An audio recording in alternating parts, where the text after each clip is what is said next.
आप सबको नमस्कार। आइए आज एक नए रूप के साथ मैं आपके सामने उपस्थित हूँ। रजनीश शर्मा, विनेश्वरी श्रीवास्तव, परेश मन्या ये सबसे पहले उपस्थित हुए हैं। आप सबको हार्दिक धन्यवाद। योगेश मिश्रा जी, हेमंत जी, मंजूश्री साहू जी, सुनील रातौरी जी, मनोरंजन साहू, विकास चौधरी जी,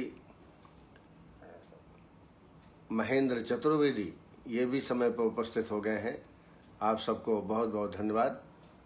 आइए पहले कुछ प्रश्नों के उत्तर ले लेते हैं।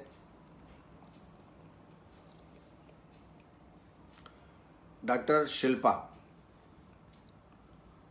इन्होंने प्रश्न किया है, प्रश्न नहीं कार्यक्रम की तारीफ की है। चलिए अच्छी बात है, आपको कुछ ज्ञानवर्धन हो रहा है। मुझे ये जानकर बड़ी प्रसन्नता हुई, आपको कार्यक्रम पसंद आ रहा है। इसी प्रकार आप जुड़े रहिए कार्यक्रम से। डॉक्टर पंकज गोयल,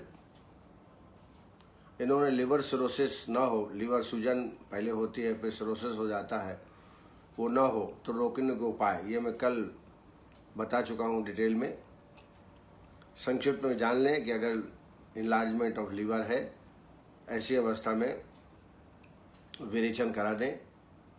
विरेचन कराने के पश्चात फिर यकृत प्लीहारी लौह, शोथारी लौह, यकृत प्लीहारी लौह 250, शोथारी लौह 250 मिलीग्राम, ये सुबह शाम शहद के साथ सेवन कराएं। इसके अलावा आरोग्यवर्धनी एमलीक्योर डीएस या लिफ्ट टू डीएस दिन में 2 बार भोजन के पूर्व जरूर देवें।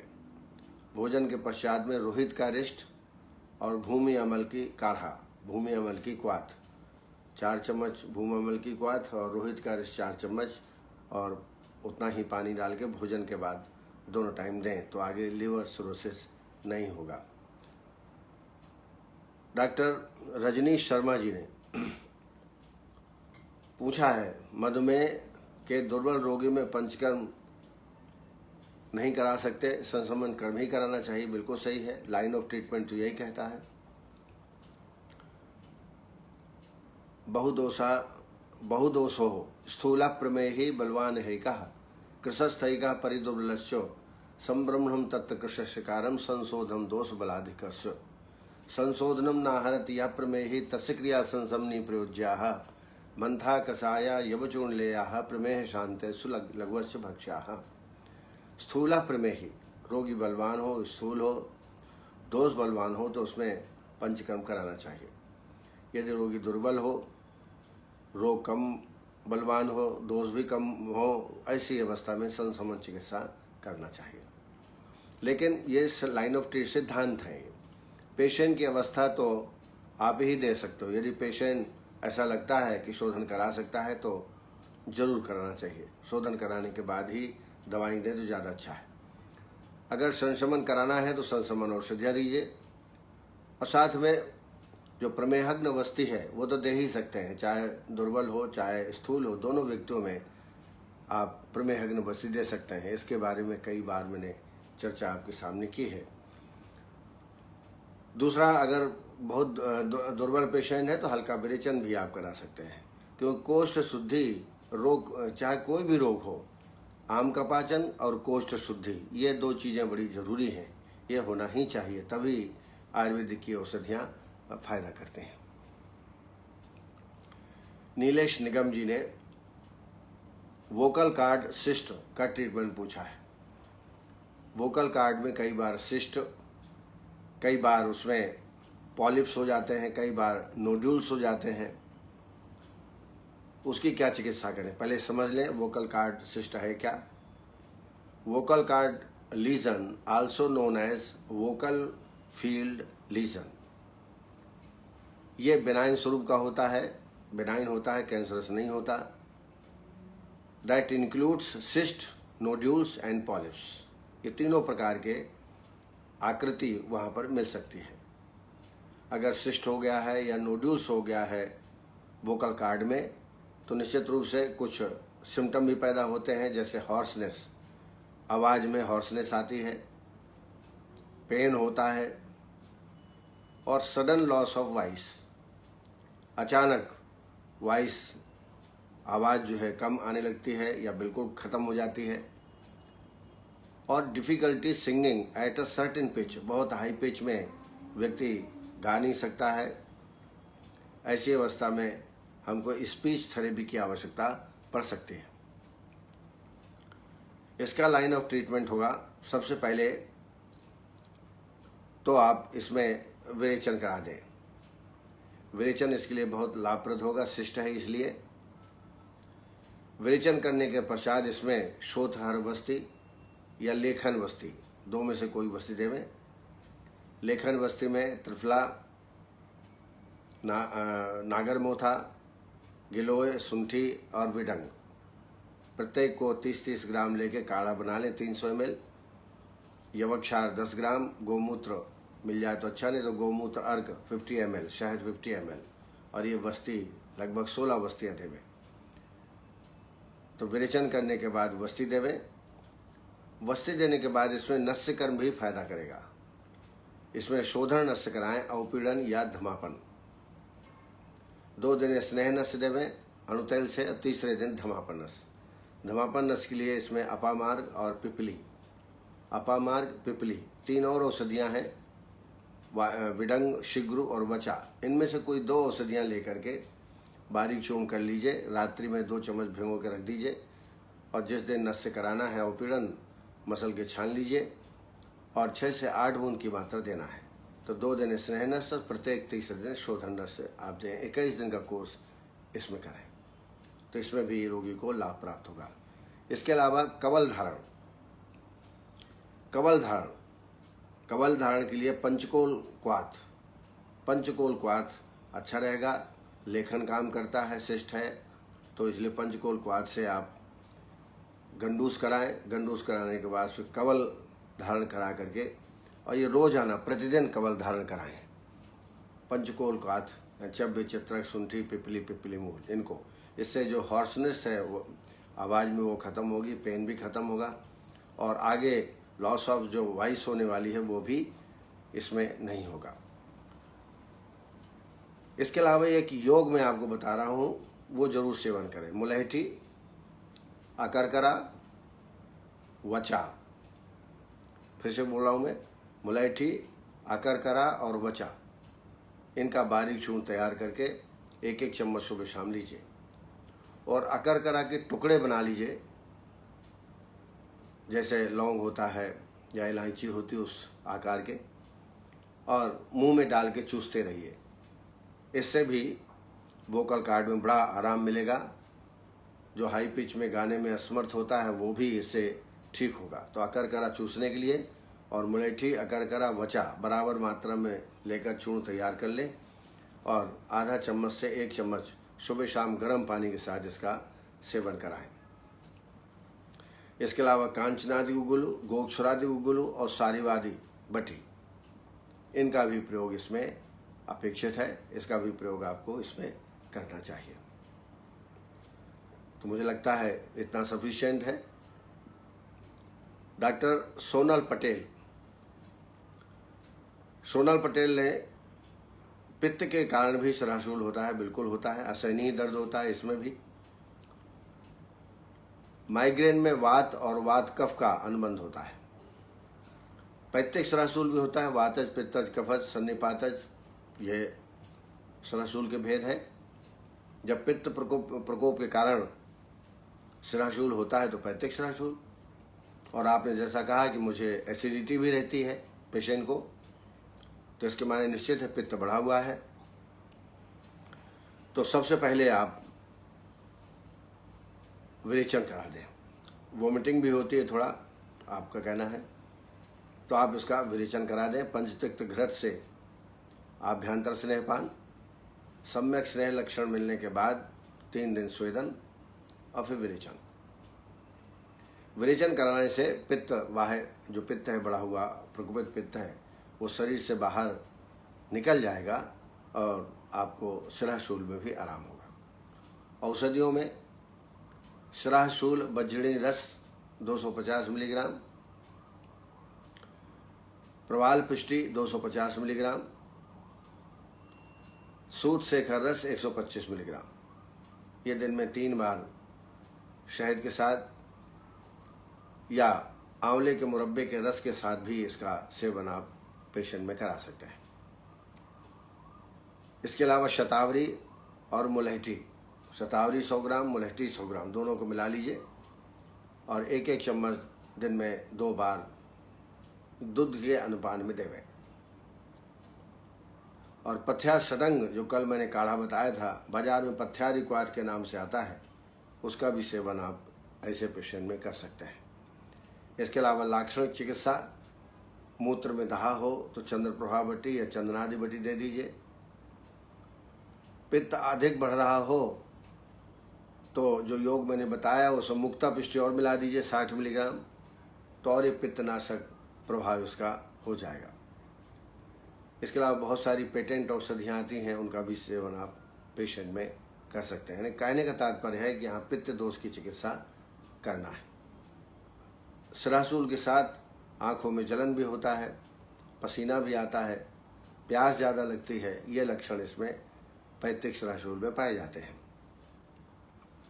तो इनको देख करके लाक्षणिक चिकित्सा भी, जैसे वोमिटिंग हो रही है, ज़्यादा वोमिटिंग हो रही है तो मयूर पिच्छ भस्म और प्रोराल पिष्टी, मयूर पिच्छ भस्म 125, प्रोराल पिष्टी 250 मिलीग्राम, ये हर 1-1 घंटे में सेवन कराएं। या षडंग पानी, मुस्त परपट कोशिर चन्नो दीच नागरी है, श्रत शीतम जलम दद्यात पिपासा ज्वर सांध, षडंग पानी, षडंग पानी का सेवन भी इसमें लाभप्रद हो सकता है। इसके अलावा चरक की एक वोमिटिव सिरप आता है, टैबलेट भी आता है, इसका भी सेवन पेशेंट में आप कर सकते हैं। डॉक्टर रजनी शर्मा, उनका कहना है कि जलकुंभी हमको नहीं मिल रही है, कहीं इसके कैप्सूल मिलते हो तो बताइए। तो मेरे संज्ञान में नहीं है, अगर कोई ऐसा होगा संज्ञान में तो मैं आपको बताऊंगा। लेकिन जलकुंभी मिल जाती है, आप किसी तालाब में या नदी में जहाँ पानी थोड़े स्थिर रहता हो वहाँ ये मिलती है। और इसकी पहचान है कि मोटे पत्ते होते हैं और इसका पुष्प जो है वो बैंगनी कलर का होता है। तो देखें कहीं मिल जाए तो अच्छा है, कहीं किसी ने या चिकित्सक बनाएंगे तो मैं आपको जरूर बताऊंगा। वसुधा राव ऑब्स्ट्रक्टिव जॉइंटिस और प्रूराइटिस के ट्रीटमेंट के बारे में पूछा है। दोनों अलग अलग डिसीज हैं। ऑब्स्ट्रक्टिव जॉइंटिस, जिसको हम शाखागत कामला कह सकते हैं, लक्षणों में बताया आपने yellow skin caused by the buildup of bilirubin in the blood, bilirubin की मात्रा अधिक ब्लड में हो जाए तो येलो स्किन हो जाती है। इसके अलावा डार्क कलर्ड यूरिन होता है पेशेंट में और एब्डोमिनल पेन भी हो रहा है। ऐसे पेशेंट में क्या करना चाहिए? तो सबसे पहले जैसा मैंने बताया, वृद्ध्या विसन्नाद पाकाद स्रोतो मुग विशोधना शाखान मुक्तो अम्लाह कोष्ठम यान्ति वायुश्च निग्रहात्। शाखागत दोषों को कोष्ठ में डालने के लिए पहले तो आप दीपन पाचन कर दें, फिर आभ्यंतर स्नेहपान करें, पंचतत्व घर से या शतावरी घर से आभ्यंतर स्नेहपान, और आभ्यंतर स्नेहपान करने के पश्चात फिर 3 दिन स्वेदन करें और विरेचन करा दें। विरेचन के लिए अमरतास, कुटकी, त्रिव्रत और छोटी हरड़ प्रत्येक 20-20 ग्राम लेके काढ़ा बना लें और 40 ml कैस्टर ऑयल दे करके विरेचन करा दें। विरेचन करने से पेशेंट को बहुत लाभ होगा। नस्य कर्म भी इसमें बड़ा अच्छा काम करता है। बंदाल एक औषधि आती है, उसका चूर्ण बना लें और 1 दिन पहले, जिस दिन आपको नस्य कराना हो उसके 1 दिन पहले 2 चम्मच पानी डाल के कल्क का निर्माण कर लें और प्रातःकाल उस कल्क को अच्छी तरह मसल करके सफ़ेद कपड़े से छान लें और बंदाल नस्य और पीड़न के रूप में पेशेंट में प्रयोग करें। इससे देखेंगे कि पीला पीला तत्व निकलेगा और आँखों का जो पीलापन है वो तत्काल इसमें ठीक हो जाता है। औषधि योग में सप्तामृत लौह, 250 मिलीग्राम, त्रिफलाघृत प्रवाल पिष्टी 250 मिलीग्राम, सप्तामृत 250, प्रवाल पिष्टी 250 मिलीग्राम।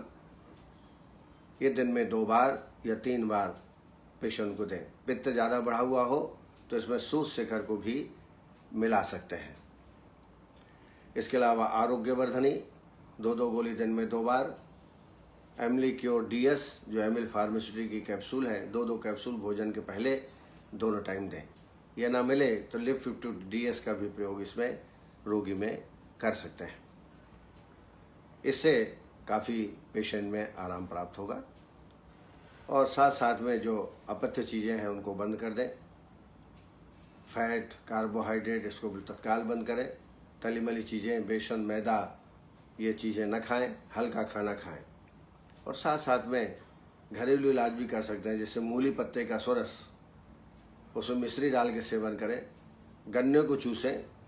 इन सब से बड़ी जल्दी ऑब्स्टेट्रिक जॉइंटिस में आराम प्राप्त होता है। प्रूराइटिस यह एक प्रकार का स्किन डिसीज है। Pruritus is the medical term for इची skin. उसमें खिंचाव होता है, खुजली के साथ साथ खिंचाव होता है। यह एक प्रकार कंडू का प्रकार समझ लीजिए। Irritating and uncontrollable sensation to scratch, control नहीं होता। ऐसा सेंसेशन बार बार होता है कि हम त्वचा को खींचें, त्वचा को खुजाएं। ये इसमें प्रमुख रूप से लक्षण पेशेंट में मिलते हैं। इसके कारण है वायरल इन्फेक्शन, स्ट्रेस, एलर्जेंस और जेनेटिक्स भी प्रूराइटिस हो सकता है। यह स्किन डिसीज़ है, तो निश्चित रूप से जो स्किन डिसीज़ का जो लाइन ऑफ ट्रीटमेंट है वो ही अपनाना चाहिए। बहुदोषा संशुद्ध कोष्ठी बहुसो अनुरक्षता प्राणान दोषे हति मात्र हरते वायु हन्यात बलमाशु। इसमें दीपन पाचन 4-5 दिन पंचकोल क्वाथ से कर दें, फिर आभ्यंतर स्नेहपान पंचतिक्त घृत का कर लें या शतावरी घृत। वमन कराएं विधिवत। मैं कई बार वमन की प्रक्रिया बता चुका हूँ कुष्ठ के संदर्भ में। कुछ शंका हो तो आप मेरी किताब की भी सहायता ले सकते हैं। वमन के 15वें दिन विरेचन करा दें। विरेचन करने के बाद संसर्जन क्रम करने के बाद औषधि प्रारंभ करें। औषधि आप प्रारंभ दिन से भी दे सकते हैं ताकि पेशेंट को तत्काल रोगी में आराम पहुंचे। ये आपको ध्यान में रखना है। ऐसी अवस्था में आप आरोग्यवर्धनी पंचनिम्न बटी 2 गोली दिन में 2 बार। इसके अलावा गंधक रसायन 250 मिलीग्राम, गिलोय सत्व 250 मिलीग्राम, रसमाणिक 60 मिलीग्राम, ऐसी दिन में 3 मात्राएं शहद के साथ देवें। महामंजिष्ठाधिक्वाद सारिवाद्यासो 2 चम्मच और 4 चम्मच पानी भोजन के बाद दोनों टाइम लगातार दें। बाहर लगाने के लिए चाल मुगरा तेल लगाएं या आर्टिप्लेक्स लोशन में टेक्जिमा ऑइंटमेंट, आर्टिप्लेक्स लोशन में टेक्जिमा ऑइंटमेंट मिला करके और रोगी को लगाएं। इससे भी रोगी में जो कंडू है, खिंचावट है, वो कम हो जाते हैं। रूखा नहीं रहना चाहिए, इसलिए बार बार इस जो मैंने औषधियाँ बताई लगाने के लिए उसका प्रयोग करें। कभी ये न मिल पाए तो नारियल तेल में थोड़ा कपूर मिला दीजिए और नारियल तेल को ही दिन में 2-3 बार आप लगाएं। इससे भी रोगी को आराम प्राप्त होता है। जैसा मैंने बताया, इसमें सिम्टम इरिटेटिंग एंड अनकंट्रोलेबल, बिल्कुल कंट्रोल नहीं होता, ऐसा सेंसेशन स्क्रैच के लिए होता है। इसको जानकर आप जो है पेशेंट में डायग्नोज कर सकते हैं कि ये प्रूराइटिस है। डॉक्टर निकिता जाधव, पैरों में दर्द होकर खासतौर से दोपहर में होता है, पैरों में नीचे की ओर वाइब्रेशन की अनुभूति होती है और उनको एसिडिटी भी रहती है। तो पैरों में दर्द जो होता है उसका कारण पता लगाना चाहिए आपको। एक तो लंबोसेक्रल एक्सरे निकाल लें, कहीं कंप्रेशन तो नहीं है लंबोसेक्रल रीजन में, वो देख लें। RA फैक्टर, यूरिक एसिड ये भी जांच करा लें और फिर ट्रीटमेंट दें। प्रारंभ में जब तक आप डायग्नोस नहीं कर पाते हैं तो बाह्य अभ्यंग और बाह्य स्वेदन नाड़ी स्वेद करें। आवश्यकता पड़ने पर पत्र पिंड स्वेद भी इसमें करा सकते हैं। इसके अलावा एकांग वीर रस 125 मिलीग्राम, वात कुलांतक 60 मिलीग्राम, गिलोय सत्व 250 मिलीग्राम, ये दिन में 3 बार या 2 बार शहद के साथ पेशेंट को सेवन कराएं। इसके अलावा टैबलेट नियो 2 गोली सुबह शाम को, कैप्सूल पल्सी न्यूरॉन 2 सुबह 2 शाम को, इसका भी सेवन कराएं। एसिडिटी यदि ज़्यादा हो तो आभ्यंतर स्नेहपान कराने के पश्चात विरेचन करा दें। विरेचन के बाद संसर्जन क्रम तो एसिडिटी में आराम प्राप्त होगा।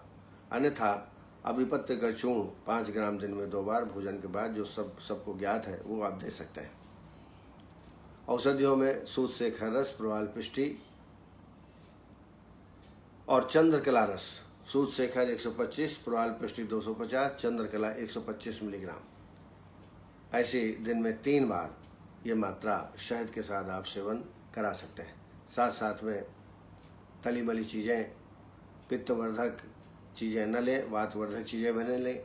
हल्का आहार करना चाहिए, क्योंकि पथ्य और अपथ्य का ज्ञान भी आपको होना चाहिए। पेशेंट के साथ जब आप दवाई देते हैं तो पथ्य अपथ्य के बारे में भी जरूर पेशेंट को बताएं। डॉक्टर चैताली सिंघने ने लिचेन प्लेनस ओरल और स्कैल्प में क्या देवें, क्या ट्रीटमेंट करें। लिचेन प्लेनस ये एक प्रकार की इन्फ्लेमेटरी कंडीशन है, स्किन की, त्वचा की इन्फ्लेमेशन की कंडीशन है। कभी कभी म्यूकस मेम्ब्रेन भी इस प्रकार का इन्फ्लेमेशन हो जाता है, और ये जब पैदा हो जाता है जब हमारा इम्यून सिस्टम हमारे ही शरीर के विरुद्ध काम करने लगता है, अपने ही शरीर के अंदर में सेल्स को अटैक करता है, तब जो है म्यूकस मेम्ब्रेन और स्किन में इन्फ्लेमेशन आ जाता है। An inflammation condition of the skin and mucous membrane. It occurs when the immune system mistaken attacks cells of the skin or mucous membrane. Causes में वायरल इन्फेक्शन, स्ट्रेस और allergens और genetics भी हो सकता है। इसके लक्षण हैं ईचिंग, खुजली होना, ब्लिस्टर्स, फफोड़े पड़ जाना, बम्स विद फ्लैट, इस प्रकार के लक्षण रोगी में प्राप्त होते हैं। और ये स्किन के अलावा जेनाइटल्स में भी ऐसे ब्लिस्टर पैदा हो सकते हैं। यह भी एक प्रकार की स्किन डिसीज ही है। यहाँ पर भी पहले वमन और विरेचन कराना उचित रहेगा। वमन विरेचन कराने के पश्चात फिर औषधियों का सेवन करेंगे तो लाभ ज़्यादा मिलेगा। लगाने के लिए चाल मोगरा तेल पूरे शरीर में लगाएं। एक दिन चाल मोगरा लगाएं, दूसरे दिन करंज तेल लगाएं।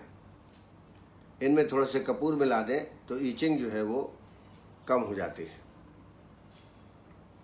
इसके अलावा गंधक रसायन, प्रवाल पिष्टी और गिलोय सत्व।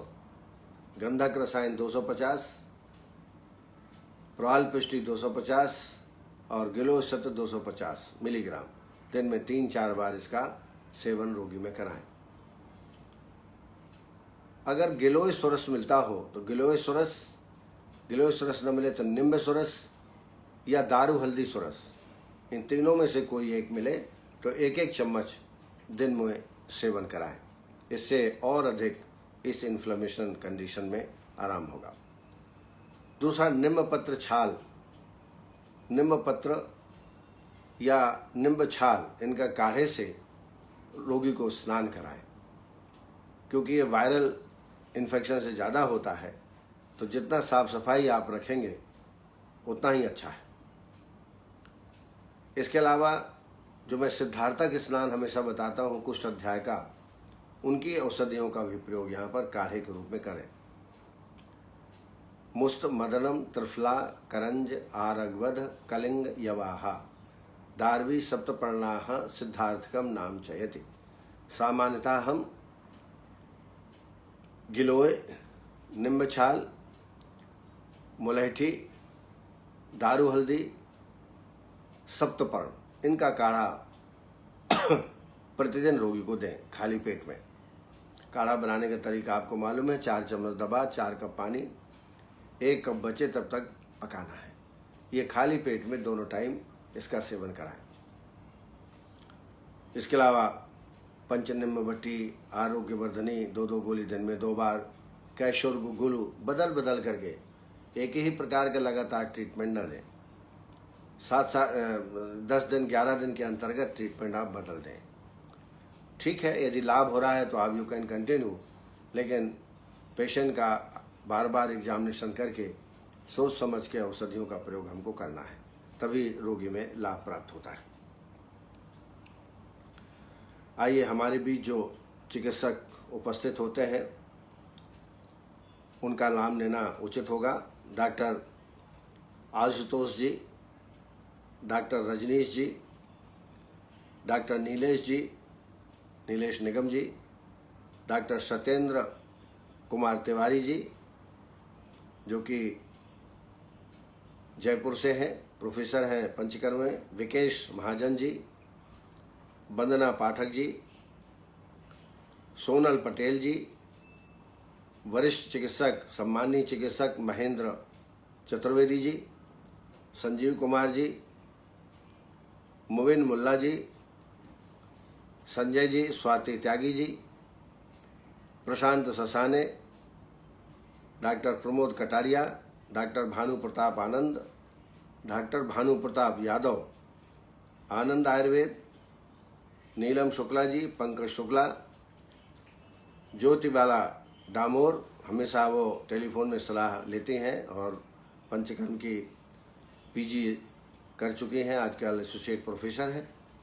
Doctor Preeti Singh, doctor Shubham Jain, doctor Hemlata, doctor Archana Verma Lucknow से, doctor Vineshwari Srivastava, doctor Prakash Singh, doctor Yogesh Mahajan, doctor Shilpa Palaskar, doctor Paresh Manya, doctor K. N..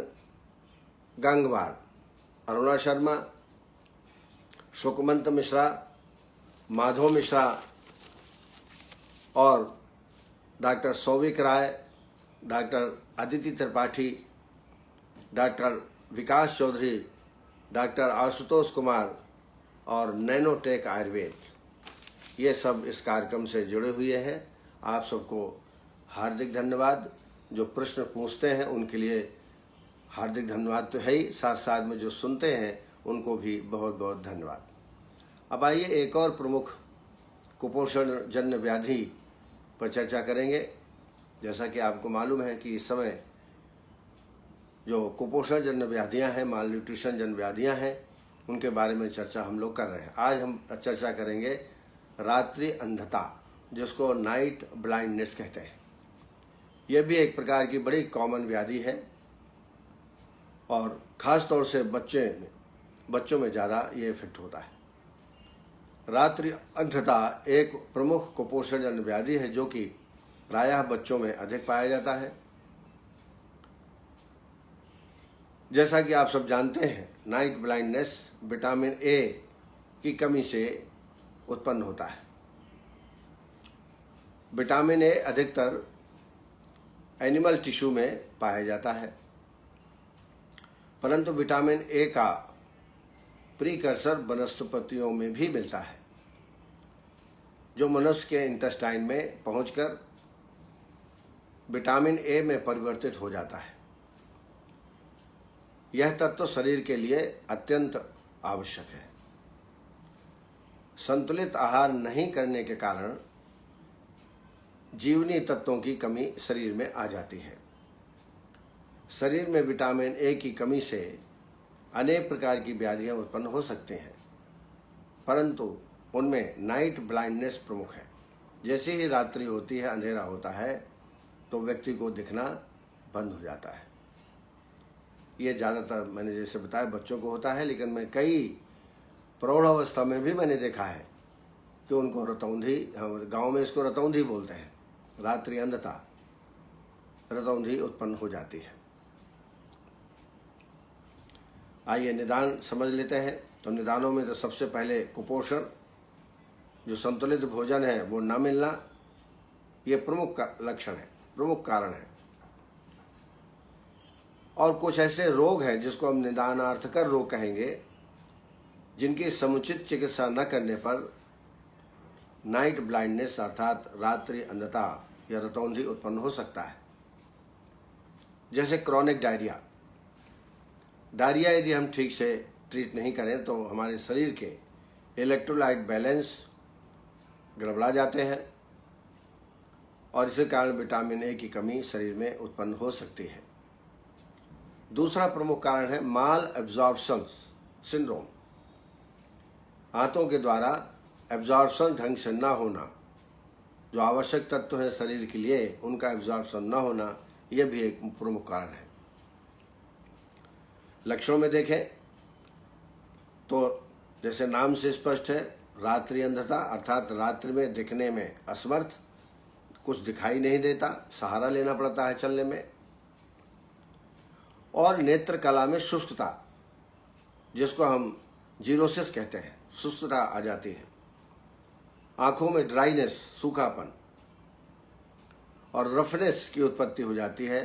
साथ साथ में रिंकल्स, झुर्रियां पड़ जाती हैं nasal side of the eyes में, wrinkles at nasal side of the eyes. नेत्र के बाह्य किनारों में धब्बे उत्पन्न हो जाते हैं, जिसको बाइटोट्स स्पॉट कहते हैं। शरीर वृद्धि में अवरोध उत्पन्न हो जाता है यदि विटामिन ए की कमी हो शरीर में। केराटोमलेशिया एक रोग होता है, ये उत्पन्न हो जाता है। यह कृष्ण पटल में एक प्रकार की विकृति होती है और इन्फेक्शन के कारण भी शोथ हो जाता है। हाथ पैरों की त्वचा में शुष्कता, ड्राइनेस, और टंग में हाइपरट्रॉफी ऑफ टंग, मूत्रवाह श्वसन तंत्र में इन्फेक्शन हो जाता है, जिसके कारण मूत्रवाह से संबंधित व्याधियां और श्वसन तंत्र से संबंधित व्याधियां भी साथ में उत्पन्न हो सकती हैं। अब आइए चिकित्सा पर विचार करें। तो सबसे पहला हमारा ध्यान संतुलित आहार विहार में जानना चाहिए। बैलेंस डाइट मिले, इसका प्रयास हमको करना चाहिए और पथ्यापथ्य का पालन, और जो सिम्टम पैदा हो लाक्षणिक चिकित्सा करना चाहिए। सिम्टमिक ट्रीटमेंट इसमें हमें करना पड़ेगा, क्योंकि कई प्रकार के उपद्रव, कई प्रकार के लक्षण उत्पन्न होते हैं। उस लक्षणानुसार चिकित्सा व्यवस्था हमको करनी पड़ती है। यदि उपद्रव हो जाए तो इनकी तत्काल चिकित्सा करें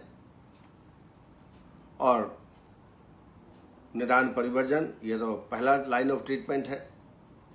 और इसमें शोधन चिकित्सा भी बड़ी फायदेमंद होती है। शोधन चिकित्सा में नेत्र तर्पण, दुग्ध के द्वारा, दुग्ध को अश्वगंधा शतावरी से सिद्ध कर दीजिए और दुग्ध का नेत्र तर्पण करिए 7 दिन। फिर 7 दिन घृत का तर्पण करिए, गोघृत, शुद्ध गोघृत, इसका नेत्र तर्पण करिए।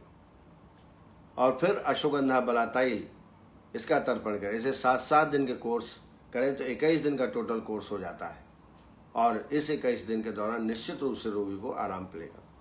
तो नेत्र तर्पण 7 दिन दुग्ध से, 7 दिन घृत से और 7 दिन तैल से।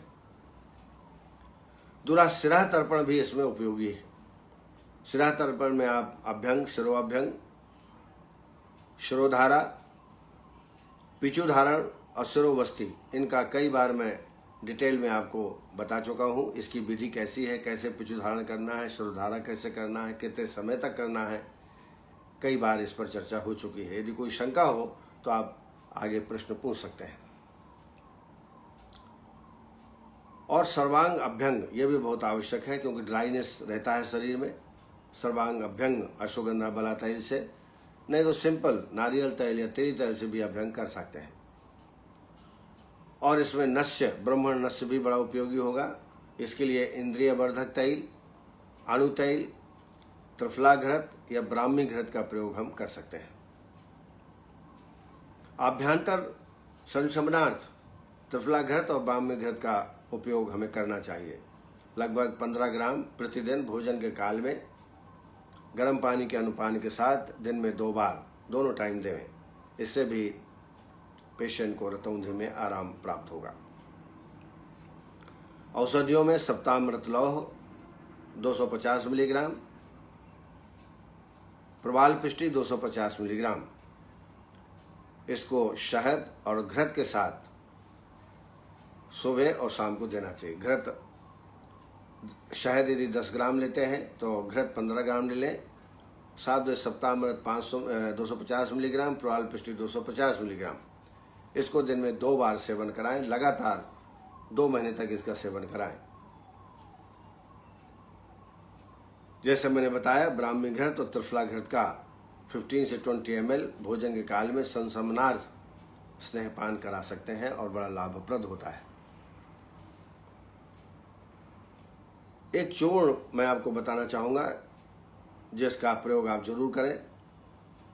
मुलैठी, अश्वगंधा और शंखपुष्पी। मुलैठी, अश्वगंधा, शंखपुष्पी 100-100 ग्राम ले लें। बारीक चूर्ण तैयार कर लें। 1 चम्मच सुबह और 1 चम्मच शाम को दूध के साथ या पानी के साथ भी इसका प्रयोग कर सकते हैं। पथ्य में बता दें पेशेंट को कि इन फूड्स में विटामिन ए की मात्रा अधिक होती है, इसका सेवन आप जरूर करें। जैसे मीट, अगर मांसाहारी हैं तो मीट, फिश, एग्स, तीनों में मिलता है विटामिन ए। अगर मांसाहारी नहीं है, वेजिटेरियन है, तो उसमें दुग्ध एवं उनके विकार, स्वीट पोटैटो, कैरेट, पंपकिन, स्पाइनिच और मैंगो, आम, इन सब में भी विटामिन ए की मात्रा अधिक होती है। फिर से मैं रिपीट करता हूँ, मीट, फिश, दुग्ध एवं उनके विकार, sweet potato, carrot, pumpkin, spinach, eggs और मैंगोस, इनका सेवन पेशेंट में बढ़ा देना चाहिए जो उपलब्ध हो। जैसे कैरेट बड़ी उपलब्ध हो सकती है, पोटैटो, स्वीट पोटैटो हर जगह मिलता है, पंपकिन हर जगह मिलता है, इनका प्रयोग। और दूध का प्रयोग, दूध, दही, पनीर आदि का सेवन भी ऐसी अवस्था में हम रोगी को करा सकते हैं और कराना ही चाहिए।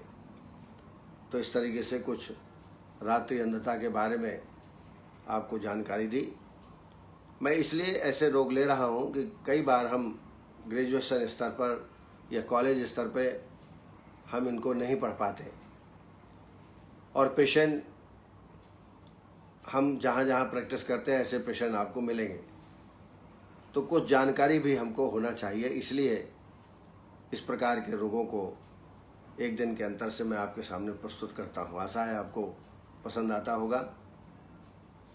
बहुत बहुत धन्यवाद। आप प्रतिदिन इस समय उपस्थित होते हैं, इसके लिए हार्दिक धन्यवाद। जय आयुर्वेद। कल फिर हम इसी वक्त इसी समय आपसे मुलाकात करेंगे। धन्यवाद।